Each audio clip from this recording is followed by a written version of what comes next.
towers like this one that connect into others and bridge everything together. My overall style is pretty basic. I try to use a stone or wood-based palette, typically with cobblestone, stone brick, stone, smooth stone, and various woods like spruce or oak. Um, I made a front gate area, and just because, assuming this is a castle, um, I decided to go with iron bars for a double layer gate, and then hang it with the new chain block. Once I get inside, just in this front area, it starts to transform into an andesite path marked with stone and stone brick, as where the buildings are connected with hallways and staircases. The staircases aren't lined up with the floors of the buildings, but they still connect nonetheless. I like using a stair, slab, and block archway style, where I have a stair, a block, another stair, and then a slab and mirror the others. For the layer above this, I put a stone-based building, which I did forget to light up.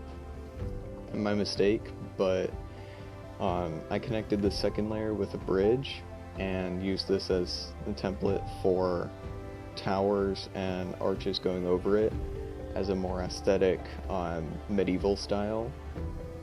I tried giving it a bit of a fantasy feel with the wall designs back here, but ultimately I haven't done anything with a lot of the space, and there isn't even a wall on the other side.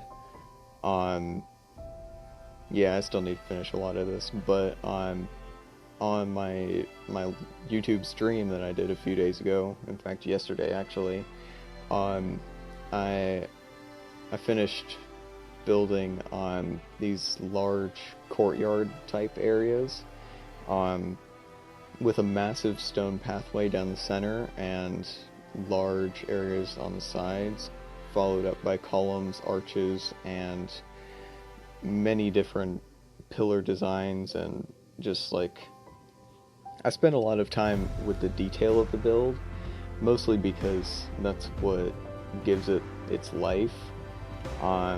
If you look, I created an intricate design for the pillars and then followed it up with a unique window design.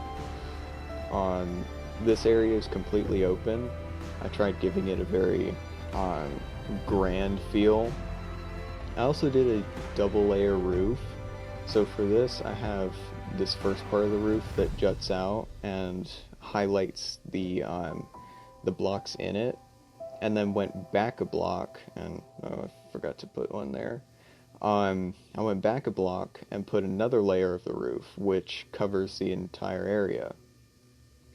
This one was kind of a pain to make because it's just so repetitive. But as you can see, the center of the pathway continues through, and then I went off to the side and up a layer to give it some variation, where I'm going to put pillars. That way it has a very, very big room area. I wanted to create this as like a very open but closed in place. I still need to figure out lighting. I might try chandelier designs, but ultimately I'm trying to keep this to a stone-based palette with heavy use of a grayscale blocks, and white, like the diorite over here, which fits in very nicely to the stone brick. At the front, I did use more square and linear based towers, but as I went through, I started using more archway shapes and eventually got into to full-on pillars turning into arches, which is a very progressive sign of building. I hope this concludes the creative side of my build. I've spent 3 days building this, and I'm still very far from done. I will be streaming this, and just to mention, I am playing on mobile controls right now, just because I'm trying to use my controller sparingly,